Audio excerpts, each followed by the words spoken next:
ఈ రోజు గురించి మాత్రమే ఆలోచిస్తే, ఈ రోజు నేను అధికారంలో ఉన్నాను, 2019 వరకు ఉంటాను కాబట్టి ఈ రోజు అవసరాలు, రేపటి ఓట్లు, రేపటి ఎలక్షన్లు మాత్రమే ఆలోచిస్తే వారిని రాజకీయ నాయకుడు మాత్రమే అంటారు అధ్యక్ష.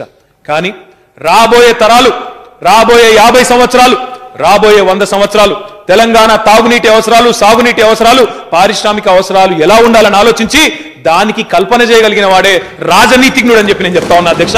అది మా ముఖ్యమంత్రి కేసీఆర్ గారు అని చెప్పి కూడా నేను గర్వంగా చెప్తా ఉన్నాను అధ్యక్ష. ఈరోజు అధ్యక్ష ఒక్కటి మాత్రం తప్పకుండా చెప్తాను అధ్యక్ష, చరిత్రను సృష్టించాలన్నా, చరిత్రను తిరగరాయాలన్నా దానికి దృఢచిత్తం ఉన్న నాయకుడు కావాలి అధ్యక్ష. అసాధ్యం అన్నారు అధ్యక్ష తెలంగాణను. ఇవాళ చాలా మంది మాట్లాడుతున్నారు అధ్యక్ష, తెలంగాణ మీద వల్లమాలిన ప్రేమను ఒలకబోస్తా ఉన్నారు. అదేమంటారు అధ్యక్ష, అమ్మ పుట్టు పూర్వోత్తరాలు మేనమామకు తెలియదా అన్నట్టు వీళ్ళ సంగతి మాకు తెలియదా అధ్యక్ష, మేము చూడలేదా, తమరు కూడా చూడలేదా అధ్యక్ష.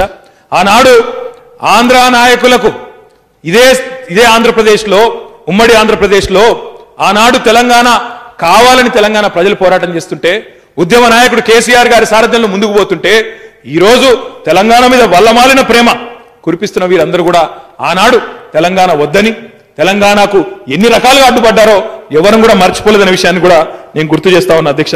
ఇంకా చాలా మాటలు చెప్పినారు అధ్యక్ష.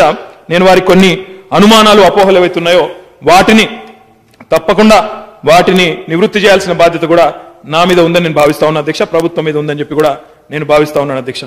అధ్యక్ష కొన్ని మాటలు వారు ఈ టెండర్ల ప్రక్రియ గురించి మాట్లాడినారు అధ్యక్ష. టెండర్ల ప్రక్రియ గురించి కూడా వారి సందేహాలు నివృత్తి చేయాల్సిన బాధ్యత. ఏంటండి వీడియో నచ్చిందా? అయితే ఓ లైక్ వేసుకోండి, లేదంటే ఓ కామెంట్ చేయండి. ఎప్పటికప్పుడు మా వీడియోస్ చూడాలంటే సబ్స్క్రైబ్ చేసుకోండి.